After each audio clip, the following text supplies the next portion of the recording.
Today we're going on a shoot high atop the bluffs along the coast of Northern California.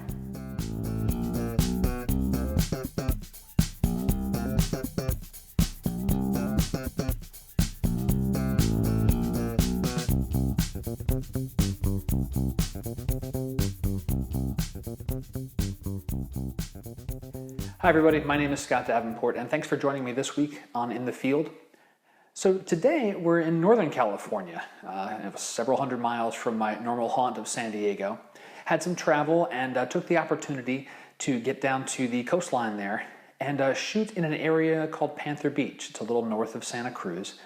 And it's a nice little alcove of sand tucked in between the cliff faces.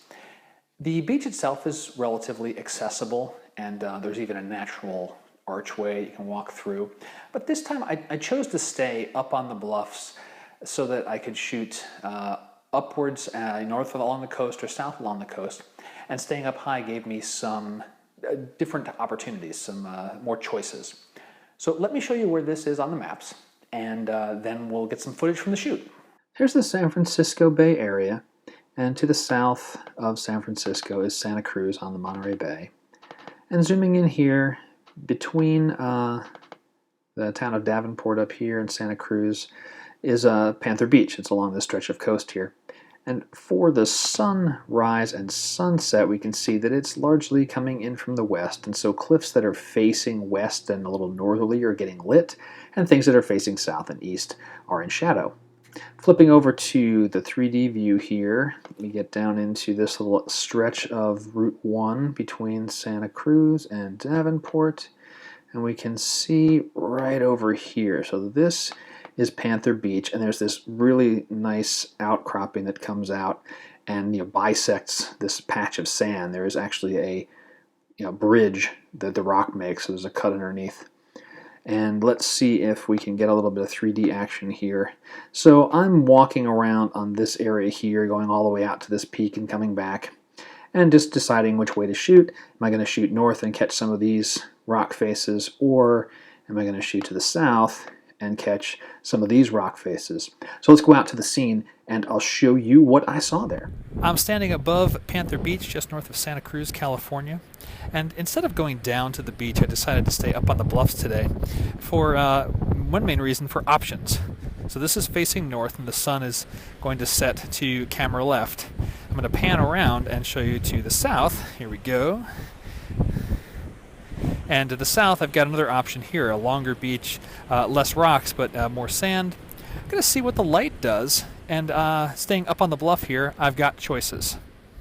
I've spent the last 10 minutes walking up and down the bluffs looking for the best angle and what the light's doing.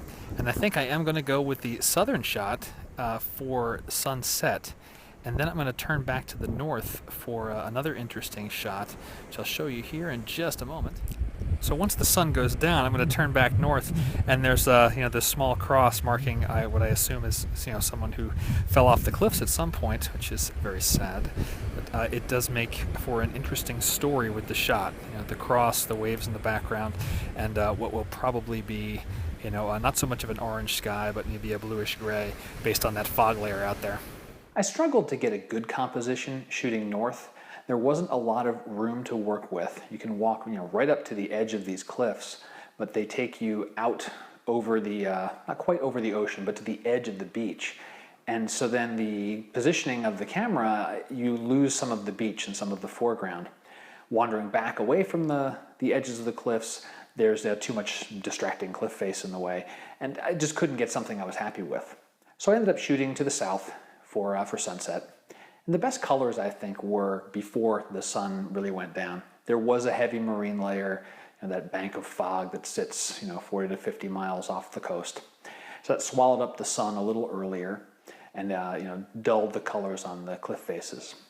So here's a shot that I came away with, and I'm pretty happy with it, and I like that there were some swimmers and some people visiting the beach, and they were still there while the sun was still in the sky. So that added a nice sense of scale to the shot.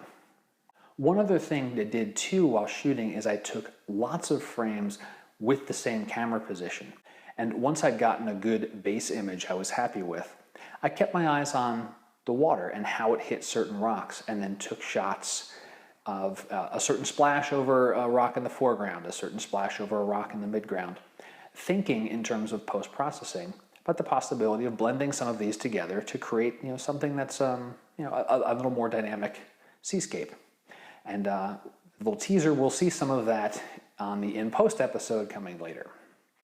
So the tip of the week really is keeping your options open. As much as I want to go back to this spot and climb down the cliff faces and get down at the beach level, I'm happy that I stayed up top this go around because it gave me more choices. And that's always something to do once you get on scene. You have an idea of what you want to shoot, but you keep your eyes and sometimes your ears open to decide really what makes sense for that scene on that particular day. That's all for this week in the field. Thank you again for joining me. And a shameless plug, if you haven't caught it already, have a take a look at my website. I've got a new book out on shooting seascapes, 10 tips. It's a very easy read. And you'll find several of these you can apply to various types of water. Waterfalls, lakes, streams, and certainly the ocean. Until next time, my name's Scott Davenport, and thanks again for joining me.